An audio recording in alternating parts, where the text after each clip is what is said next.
നമസ്കാരം. News on middle ഈസ്റ്റിലേക്ക് സ്വാഗതം. ആദ്യം പ്രധാന വാർത്തകൾ. പിണറായിയുടെ കൊല്ലത്തെ പരനാറി പ്രയോഗത്തിന് CPM സംസ്ഥാന കമ്മിറ്റി യോഗത്തിൽ വിമർശം. തിരുവനന്തപുരത്ത് സ്ഥാനാർത്ഥി നിർണയം പാളിയെന്നും വിമർശം. ന്യൂനപക്ഷ വോട്ടുകൾ ഏകീകരിച്ചത് പരാജയ കാരണമായെന്ന അവലോകന റിപ്പോർട്ടിലെ പരാമർശത്തോടും സംസ്ഥാന കമ്മിറ്റിയിൽ വിയോജിപ്പ്. നരേന്ദ്രമോദിയുടെ സത്യപ്രതിജ്ഞാ ചടങ്ങിന് പാക് പ്രധാനമന്ത്രി വരുമോ എന്ന് നാളെ അറിയാം. നവാസ് ഷെരീഫിന്റെ പ്രതിനിധിയെ അയക്കുന്നതും പരിഗണനയിൽ. ശ്രീലങ്കൻ പ്രസിഡന്റ് മഹേന്ദ്ര രജപക്സെയെ ക്ഷണിച്ചതിൽ തമിഴ് പാർട്ടികൾക്ക് പ്രതിഷേധം. ജയലളിതയും വൈക്കോയും ചടങ്ങിൽ പങ്കെടുക്കില്ല. മലയാളി ഉൾപ്പെടെയുള്ള 2 പേരുടെ വധശിക്ഷ കുവൈത്ത് കോടതി ജീവപര്യന്തമാക്കി. ശിക്ഷ ഇളവ് ചെയ്തത് കൊല്ലപ്പെട്ട സ്ത്രീയുടെ ബന്ധുക്കൾ ഇളവ് നൽകിയതിനെ തുടർന്ന്. ഖത്തറിലെ സൈനിക വിവരങ്ങൾ വിദേശ രാജ്യങ്ങൾക്ക് ചോർത്തി നൽകിയ ഫിലിപ്പൈൻ പൗരന് വധശിക്ഷ. ഹജ്ജ് തീർത്ഥാടകർ വിസ അപേക്ഷയ്ക്കൊപ്പം ഇനി മുതൽ വിരലടയാള രേഖകളും സമർപ്പിക്കണം. UAE ഉൾപ്പെടെയുള്ള 6 രാജ്യങ്ങളിൽ നിന്നുള്ളവർക്ക് ആദ്യഘട്ടത്തിൽ നിയമം ബാധകം. IPL-ൽ സൺറൈസേഴ്സ് ഹൈദരാബാദ് ചെന്നൈ സൂപ്പർ കിങ്സിനെയും Kolkata knight riders Bangalore royal ചാലഞ്ചേഴ്സിനെയും തോൽപ്പിച്ചു. റോബിൻ ഉത്തപ്പയും സുനിൽ നരേനും കൊൽക്കത്തയുടെയും, ധവാനും വാർണറും ഹൈദരാബാദിന്റെയും വിജയശില്പികൾ. വാർത്തകൾ വിശദമായി. കുവൈത്തിൽ മലയാളി ഉൾപ്പെടെയുള്ള 2 ഇന്ത്യക്കാരുടെ വധശിക്ഷ ജീവപര്യന്തമാക്കി. 4 വർഷം മുൻപ് ഹവലിയിൽ ആന്ധ്രാപ്രദേശ് സ്വദേശിനി കൊല്ലപ്പെട്ട കേസിൽ ശിക്ഷയിൽ കഴിയുന്ന കോഴിക്കോട് പയ്യോളി സ്വദേശി പള്ളിക്കൽ താഴെ അഷ്റഫിന്റെ വധശിക്ഷയാണ് കോടതി ഇളവ് ചെയ്തത്. കൊല്ലപ്പെട്ട സ്ത്രീയുടെ ബന്ധുക്കൾ മാപ്പ് നൽകിയതിനെ തുടർന്നാണ് ശിക്ഷ ജീവപര്യന്തമാക്കിയത്. 2010 ഫെബ്രുവരി 28-നായിരുന്നു ആന്ധ്ര സ്വദേശിനിയുടെ മൃതദേഹം തുണിയിൽ പൊതിഞ്ഞ നിലയിൽ ഹവലിയിലെ ഫ്ളാറ്റിന് സമീപത്തെ ചവറ്റുകുട്ടയിൽ കണ്ടെത്തിയത്. കൊല്ലപ്പെട്ട യുവതിയുമായി ബന്ധമുണ്ട് എന്ന സംശയത്തിൽ പ്രദേശത്തെ അനാശാസ കേന്ദ്രം റെയ്ഡ് ചെയ്ത പോലീസ് നടത്തിപ്പുകാരനായ ബംഗ്ലാദേശ് സ്വദേശിയെയും 4 സ്ത്രീകളെയും അറസ്റ്റ് ചെയ്തിരുന്നു. എന്നാൽ മൃതദേഹം കണ്ടെത്തിയ ചവറ്റുകുട്ടയ്ക്ക് സമീപം തലേന്ന് രാത്രി ഒരു വാഹനം കണ്ടതായുള്ള പ്രദേശവാസികളുടെ മൊഴികളെ തുടർന്നുള്ള അന്വേഷണത്തിനൊടുവിൽ കോഴിക്കോട് പയ്യോളി സ്വദേശി ചരിച്ചിൽപ്പള്ളി പള്ളിക്കൽ താഴെ അഷ്റഫ് പിടിയിലാവുകയായിരുന്നു. ചോദ്യം ചെയ്യലിൽ ഇയാൾ കുറ്റം സമ്മതിച്ചിരുന്നു. പിടിയിലായി 2 വർഷത്തിനു ശേഷമാണ് കേസിൽ അഷ്റഫിന് കോടതി വധശിക്ഷ വിധിച്ചത്. കേന്ദ്രമന്ത്രിയായിരുന്ന അഹമ്മദിന്റെ കൂടി ഇടപെടലിന്റെ ഭാഗമായി ആന്ധ്രയിലുള്ള ബന്ധുക്കളുമായി ബന്ധപ്പെടുകയും 7 ലക്ഷം രൂപ നൽകി മാപ്പ് വാങ്ങുകയുമായിരുന്നു. മാപ്പ് നൽകിക്കൊണ്ടുള്ള രേഖ കഴിഞ്ഞ വർഷം കുവൈത്തിലെ ഇന്ത്യൻ എംബസിയിൽ എത്തിച്ചെങ്കിലും യുവതിയുടെ യഥാർത്ഥ പേരും പാസ്പോർട്ടിലെ പേരും തമ്മിലുള്ള വ്യത്യാസം മൂലം നടപടിക്രമങ്ങൾ നീളുകയായിരുന്നു. ഹിന്ദുമതവിശ്വാസിയായ യുവതി ഷാഹിന ബീഗം ഷേഖ് എന്ന വ്യാജ പാസ്പോർട്ടിലാണ് കുവൈത്തിലെത്തിയിരുന്നത്. ഇത് നടപടിക്രമങ്ങളിൽ സാങ്കേതിക തടസ്സമുണ്ടാക്കിയെങ്കിലും എംബസി അധികൃതരുടെ പരിശ്രമത്തെ തുടർന്ന് കാര്യങ്ങൾ ശരിയാവുകയായിരുന്നു. വധശിക്ഷ റദ്ദായെങ്കിലും ജീവപര്യന്തം ശിക്ഷ അനുഭവിക്കേണ്ടതിനാൽ അഷ്റഫിന് കുവൈത്ത് ജയിലിൽ തന്നെ തുടരേണ്ടി വരും. ഇന്ത്യയും കുവൈത്തും തമ്മിൽ ഒപ്പുവെച്ച തടവുകാരെ കൈമാറൽ കരാർ പ്രാബല്യത്തിൽ വന്നാൽ ശിക്ഷാകാലം നാട്ടിൽ അനുഭവിക്കുന്നതിനും വഴിതെളിഞ്ഞേക്കാം. Muneer Ahmed, media 1 Kuwait city. ഖത്തറിൽ ചാരപ്രവർത്തനം നടത്തിയ ഫിലിപ്പീൻ പൗരനെ വധശിക്ഷയ്ക്ക് വിധിച്ചു. ഖത്തറിലെ ക്രിമിനൽ കോടതിയാണ് ശിക്ഷ വിധിച്ചത്. 2 പേർക്ക് ആജീവനാന്ത തടവും കോടതി വിധിച്ചിട്ടുണ്ട്. സൈനിക രഹസ്യങ്ങൾ വിദേശ രാജ്യങ്ങൾക്ക് ചോർത്തി നൽകിയെന്നതാണ് ഇവർക്കെതിരെയുള്ള കുറ്റം. രാജ്യത്ത് ഉയർന്ന തസ്തികയിൽ ജോലി ചെയ്തു വരികയായിരുന്ന 3 ഫിലിപ്പിനോ പൗരന്മാർ രാജ്യസുരക്ഷയുമായി ബന്ധപ്പെട്ട കാര്യങ്ങളിൽ ചാരപ്രവർത്തനം നടത്തിയെന്നാണ് ആരോപിക്കപ്പെടുന്നത്. ഗവൺമെന്റ് ഉടമസ്ഥതയിലുള്ള കമ്പനിയിൽ 1993 മുതൽ ജോലി ചെയ്തു വരികയായിരുന്നയാളാണ് ഇപ്പോൾ തൂക്കിലേറ്റാൻ കോടതി വിധിച്ച പ്രധാന പ്രതി. ഖത്തർ എയർഫോഴ്സിൽ ടെക്നീഷ്യന്മാരായിരുന്ന മറ്റു 2 പേർ പണത്തിനു വേണ്ടി ഇയാൾക്ക് വിവരങ്ങൾ ചോർത്തി നൽകുകയായിരുന്നു. ഖത്തറിലെ ക്രിമിനൽ കോടതിയാണ് ഇവരിൽ പ്രധാന പ്രതിക്ക് തൂക്കുകയറും മറ്റു 2 പേർക്ക് ആജീവനാന്ത തടവും വിധിച്ചത്. 4 വർഷം നീണ്ടുനിന്ന വിചാരണക്കൊടുവിലാണ് ഇപ്പോൾ വിധി വന്നത്. ഖത്തറിന്റെ സൈനിക രഹസ്യങ്ങളടക്കം ഇവർ മറ്റു രാജ്യങ്ങൾക്ക് ചോർത്തി നൽകിയിട്ടുണ്ടെന്നും പ്രാദേശിക പത്രം റിപ്പോർട്ട് ചെയ്തു. സംഭവം ഇതിനകം തന്നെ സോഷ്യൽ മീഡിയയിലും വലിയ ചർച്ചയായിട്ടുണ്ട്. രാജ്യത്തെ സുപ്രധാന തസ്തികകളിൽ വിദേശികളെ നിയമിച്ചതിനെയാണ് ഇവിടെ ചൂഷണം ചെയ്തതെന്ന് പലരും അഭിപ്രായപ്പെടുന്നു. നിലവിൽ വിദേശികൾക്ക് കാര്യമായ പരിഗണന നൽകുന്ന രാജ്യം കൂടിയാണ് Qatar. Mujeeb Rahman, media 1 Doha. Muslim ലീഗിന്റെ കുവൈത്തിലെ പോഷക സംഘടനയായ KMCC-യിൽ സംഘടനാ തെരഞ്ഞെടുപ്പുമായി ബന്ധപ്പെട്ട് ഉടലെടുത്ത വിഭാഗീയത രൂക്ഷമാവുന്നു. പ്രസിഡന്റിനെ മാറ്റാതെ ഒത്തുതീർപ്പിനില്ലെന്ന നിലപാടിലാണ് ഒരു വിഭാഗം. പ്രശ്നത്തിൽ സമവായമുണ്ടാക്കാൻ സംസ്ഥാന നേതൃത്വം നിയോഗിച്ച നിരീക്ഷകൻ ഇബ്രാഹിം എളയത്തിൽ കുവൈത്തിലെത്തി. നാഷണൽ കൗൺസിൽ നാളെ തുടങ്ങും. നിലവിലെ പ്രസിഡന്റ് ഷറഫുദ്ദീൻ കണ്ണത്തിനെതിരായ ആരോപണങ്ങളെ തുടർന്ന് KMCC-യിൽ ഉടലെടുത്ത വിഭാഗീയത ഈ വർഷം തുടക്കത്തിൽ ആരംഭിച്ച സംഘടനാ തെരഞ്ഞെടുപ്പിനോടനുബന്ധിച്ച് രൂക്ഷമായിരുന്നു. യൂണിറ്റ് ഏരിയ ഭാരവാഹികളുടെ തെരഞ്ഞെടുപ്പിൽ മറനീക്കി പുറത്തുവന്ന വിഭാഗീയത പലയിടങ്ങളിലും കയ്യാങ്കളിയുടെ വക്കിലെത്തിയിരുന്നു. ഇതേ തുടർന്ന് കോഴിക്കോട് ചേർന്ന മുസ്ലിം ലീഗ് സംസ്ഥാന നേതാക്കളും കുവൈത്തിലെ KMCC ഭാരവാഹികളും പങ്കെടുത്ത യോഗത്തിൽ നിലവിലെ നേതൃത്വത്തെ തുടരാൻ അനുവദിച്ചുകൊണ്ട് ധാരണയിലെത്തിയിരുന്നു. PK കുഞ്ഞാലിക്കുട്ടി, KPA മജീദ് എന്നിവരും KKMCC നേതാക്കളും പങ്കെടുത്ത യോഗത്തിലാണ് സംഘടനാ പ്രശ്നത്തിന് താൽക്കാലിക പരിഹാരമായത്. KKMCC chairman Nasser Mashoor Thangal, president Sharafuddin Kanneth, general secretary Basheer Batha, treasurer H Ibrahimkutty എന്നിവരെ കോഴിക്കോട്ടേക്ക് വിളിപ്പിച്ച് നടത്തിയ യോഗത്തിൽ നിലവിലെ സാഹചര്യത്തിൽ കേന്ദ്ര തെരഞ്ഞെടുപ്പ് വേണ്ടെന്നും സമവായത്തിലൂടെ നിലവിലെ നേതാക്കൾ തന്നെ തുടരാനുമായിരുന്നു ധാരണ. നാഷണൽ കൗൺസിലിൽ ഈ നിർദ്ദേശം അവതരിപ്പിച്ച് അംഗീകരിപ്പിക്കാനാണ് UAE KMCC നേതാവ് കൂടിയായ ഇബ്രാഹിം എളേറ്റിൽ കുവൈത്തിലെത്തിയിരിക്കുന്നത്. തെരഞ്ഞെടുപ്പ് നിരീക്ഷകനായി മാസങ്ങൾക്ക് മുമ്പ് കുവൈത്തിലെത്തിയ ഇദ്ദേഹത്തിന് മുമ്പിൽ വെച്ച് നേതാക്കൾ കയ്യാങ്കളിയിലേർപ്പെട്ട സംഭവവും ഉണ്ടായിരുന്നു. പ്രസിഡന്റിനെ മാറ്റാതെ ഒത്തുതീർപ്പിനില്ലെന്നാണ് മറുചേരിയിലെ പ്രമുഖ നേതാവ് ഇന്ന് വ്യക്തമാക്കിയത്. അതിനിടെ ജനറൽ സെക്രട്ടറി പുതിയ സംവിധാനത്തിൽ തുടരാൻ കഴിയില്ലെന്ന നിലപാട് സംസ്ഥാന നേതാക്കളെ അറിയിച്ചതായും റിപ്പോർട്ടുകളുണ്ട്. ഇതോടെ നാളെ നടക്കുന്ന നാഷണൽ കൗൺസിൽ പ്രശ്നകലുഷിതമാകുമെന്ന് തന്നെയാണ് വിലയിരുത്തപ്പെടുന്നത്. Muneer Ahmed, media 1 Kuwait city. Hajj Umrah visa അപേക്ഷകർക്കൊപ്പം വിരലടയാളം പതിച്ച രേഖയും നിർബന്ധമാക്കുന്നു. UAE ഉൾപ്പെടെയുള്ള 6 രാജ്യങ്ങളിലെ തീർത്ഥാടകർക്കാണ് ആദ്യഘട്ടത്തിൽ ഈ നിബന്ധന പാലിക്കേണ്ടി വരിക. മെയ് 26 മുതൽ നിയമനം നടപ്പിലാക്കി തുടങ്ങും. എംബസിയിൽ നൽകുന്ന അപേക്ഷയ്ക്കൊപ്പമാണ് വിരലടയാളം പതിച്ച രേഖയും നൽകേണ്ടത്. സൗദി വിദേശകാര്യ വകുപ്പിന്റെ മേൽനോട്ടത്തിൽ VFS തഹ്സിൽ മുഖേനയാണ് UAEയിൽ ഈ സംവിധാനം ഒരുക്കിയത്. ഇത് സംബന്ധിച്ച് തഹ്സിൽ കേന്ദ്ര ഓഫീസിൽ നടന്ന യോഗത്തിൽ UAE മതകാര്യ വകുപ്പ് Hajj director Marwan Mohammed Al Hammadi, Saudi embassy consular Khalid Tehran എന്നിവർ പങ്കെടുത്തു. 33 രാഷ്ട്രങ്ങളിൽ ഇതിനകം VFCയുമായി അതാത് രാഷ്ട്രങ്ങളിലെ വിദേശകാര്യ വകുപ്പുകൾ ധാരണയായി കഴിഞ്ഞുവെന്ന് ഉംറ ഏജൻസികളുടെ യോഗത്തിൽ പങ്കെടുത്ത ഉസ്മാൻ സഖാഫി തിരുവത്ര അറിയിച്ചു.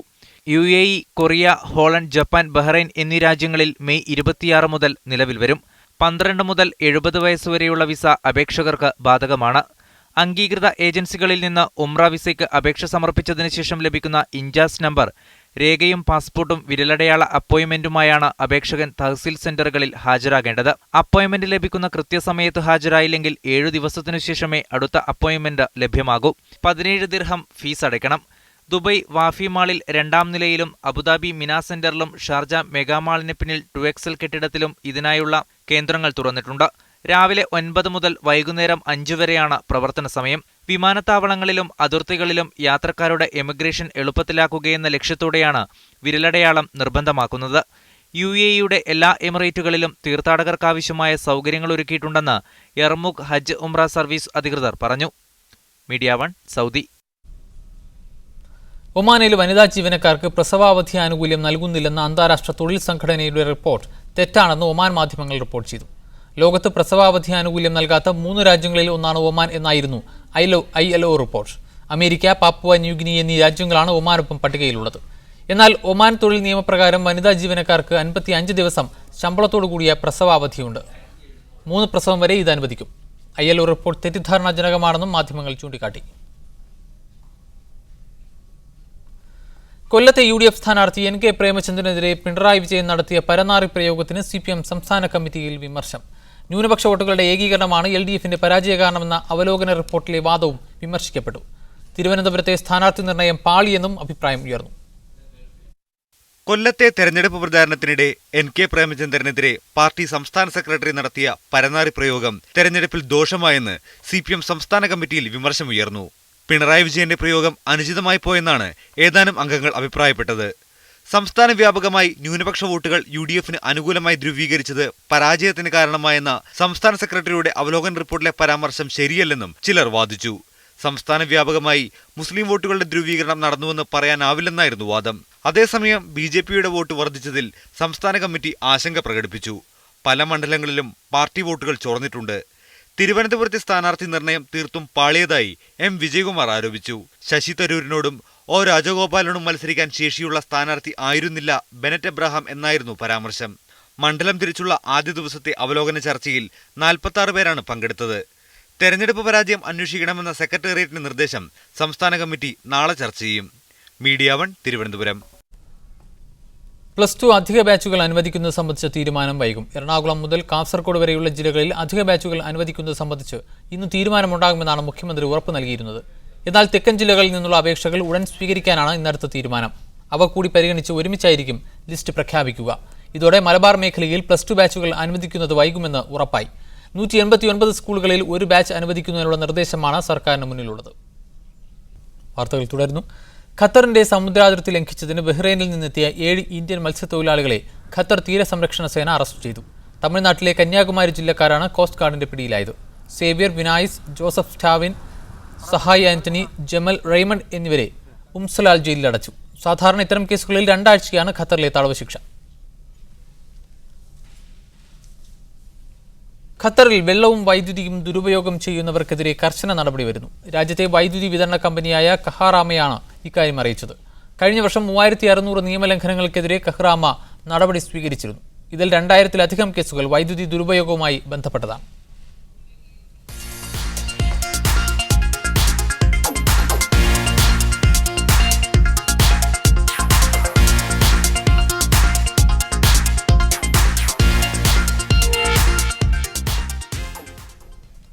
ദുബൈയിൽ നടന്ന അന്താരാഷ്ട്ര ഡിസൈൻ എക്സിബിഷൻ ശ്രദ്ധേയമായി. ഇൻഡെക്സ് എന്ന പേരിൽ നടന്ന പ്രദർശനമേളയിൽ 100 കണക്കിന് പേർ സന്ദർശകരായെത്തി. ഇൻഡെക്സ് എന്ന പേരിൽ ദുബായിൽ നടന്ന അന്താരാഷ്ട്ര ഡിസൈൻ എക്സിബിഷൻ സന്ദർശകരുടെ സാന്നിധ്യം കൊണ്ട് ശ്രദ്ധേയമായിരുന്നു. 44 രാജ്യങ്ങളിൽ നിന്നുള്ള 700ഓളം പ്രദർശകരെത്തിയ മേളയിൽ അലങ്കാര വസ്തുക്കളുടെ വൻ ശേഖരമാണുണ്ടായത്. വീടിന്റെ അകവും പുറവും മോടി പിടിപ്പിക്കാനാവശ്യമായ എല്ലാം പ്രദർശനത്തിൽ വെച്ചിട്ടുണ്ട്. വ്യത്യസ്ത വർണ്ണങ്ങളിലുള്ള ലൈറ്റുകൾ ആരെയും ആകർഷിക്കും വിധത്തിലാണ് പ്രദർശിപ്പിച്ചിരിക്കുന്നത്.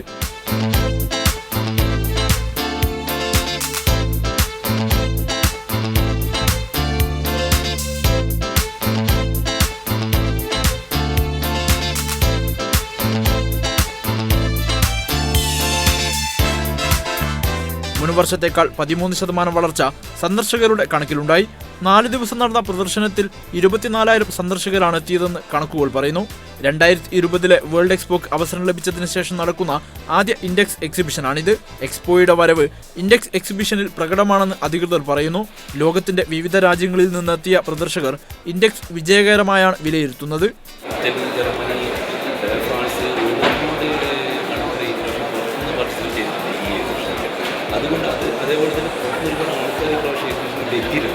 തിങ്കളാഴ്ച ആരംഭിച്ച പശ്ചിമേഷ്യയിലെ ഏറ്റവും ശ്രദ്ധേയമായ പ്രദർശനമായ ഇൻഡെക്സ് എക്സിബിഷൻ ഇന്ന് അവസാനിച്ചു. Media 1 Dubai.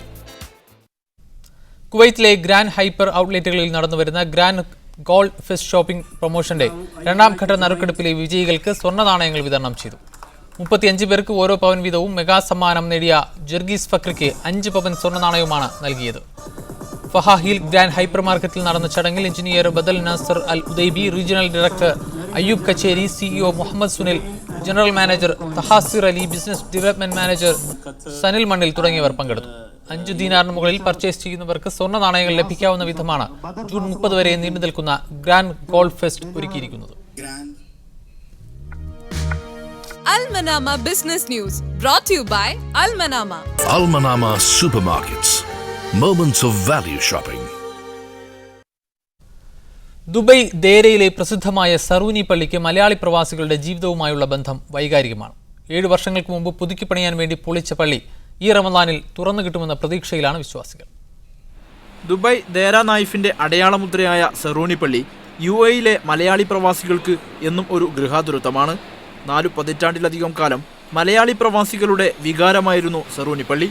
കാലപ്പഴക്കത്താൽ പുനർനിർമ്മിക്കാൻ വേണ്ടി 7 വർഷം മുമ്പ് പള്ളി അടക്കുകയായിരുന്നു. നായിഫിലെത്തുന്ന ഓരോരുത്തരും ഇവിടെ അഭയം കണ്ടെത്തി. നീണ്ട വർഷക്കാലത്തിനിടയിൽ ഇവിടെ മാറി മാറിയെത്തിയ ഇമാമുമാർ മലയാളികളായിരുന്നു. ഇത് മലയാളികളെ പള്ളിയുമായി കൂടുതൽ അടുപ്പിച്ചു.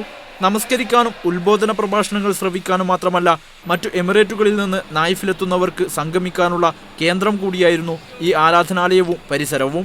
സെറൂനിയെ അറിയുന്ന ആർക്കും പള്ളിയെക്കുറിച്ച് 100 നാവാണുള്ളതെന്ന് കാസർഗോഡ് സ്വദേശി റഹ്മാൻ പറയുന്നു. ഇവിടുന്ന് വിട്ടുപോയ കുറേ ആൾക്കാരുണ്ട്. 10-40 കൊല്ലം വിഭാഗത്ത് ഈ പള്ളിയിൽ തന്നെ നിസ്കരിച്ച് ഇവിടെ അടുത്ത് തന്നെ ജോലി ചെയ്ത് ഇവിടെ ആൾക്കാർ. അവർ ഇപ്പോഴും നാട്ടിൽ നിന്ന് കാണുമ്പോൾ ചോദിക്കുന്ന പോലെ സെർവാനി മസ്ജിദ് തുറന്നോ എന്നാണ്. നാട്ടിൽ നിന്ന് ആദ്യമായിട്ട് വരുന്നവർക്കൊക്കെ ഇവിടെ വരുമ്പോൾ നാട്ടിൽ വിഭാഗത്ത് ചെയ്ത് നിസ്കരിച്ച പ്രാർത്ഥനകൾ ഇതൊക്കെ ഒരു ഗൃഹാതുരത്വം ഇവിടെ വന്നാലും നമുക്ക് അനുഭവിക്കുന്നത്. അതുകൊണ്ട് തന്നെ ദുബായിൽ ആദ്യം എത്തുന്ന ആൾക്കാർക്ക് എവിടെയാണ് വരുന്നതെന്ന് ചോദിച്ചാൽ സെർവാനി മസ്ജിദിൻ്റെ അടുത്തേക്ക്. സെർവാനി മസ്ജിദാണ് ഒരു ഒത്തുകൂടൽ സ്ഥലം. നിർമ്മാണ പ്രവർത്തനങ്ങൾ സാവധാനത്തിൽ പുരോഗമിച്ചതുകൊണ്ട് പണി പൂർത്തിയാക്കാൻ 7 വർഷം എടുക്കുകയായിരുന്നു. ഈ വരുന്ന റമദാനിൽ പള്ളിപ്പണി പൂർത്തിയായി തുറന്നു കിട്ടുമെന്ന പ്രതീക്ഷയിലാണ് പ്രവാസികൾ. റമദാൻ ഒന്നോടുകൂടി മസ്ജിദ് തുറക്കുന്നതെന്ന് പറയുമ്പോൾ മലയാളികൾക്ക് എല്ലാ വിശ്വാസികൾക്കും ഒരു ആശ്വാസം നൽകുന്നു. അതൊന്നുമില്ല. ഇപ്പോൾ പുതിയ പള്ളിയിൽ അവർ പറയുന്ന 2000-ന് മുകളിലുള്ള ആൾക്കാർക്ക് ഒരേ സമയം നമസ്കരിക്കാനുള്ള സൗകര്യമുണ്ട്. നേരത്തെ ഉണ്ടായിരുന്നതിനേക്കാളും വളരെ നമ്മളിപ്പോൾ കാണുന്നത് നേരത്തെ ഉണ്ടായിരുന്നതിനേക്കാളും വളരെ വിശാലമായ സൗകര്യങ്ങളുണ്ട്. ദുബായിൽ നിന്ന് പ്രവാസം മതിയാക്കി നാട്ടിലേക്ക് പോയ മലയാളികളിൽ പലരും ദുബൈയെ പോലെ തന്നെ സറൂനി പള്ളിയെയും മനസ്സിൽ താലോലിക്കുന്നുണ്ട്. Haris Arikkulam, media 1, Dubai.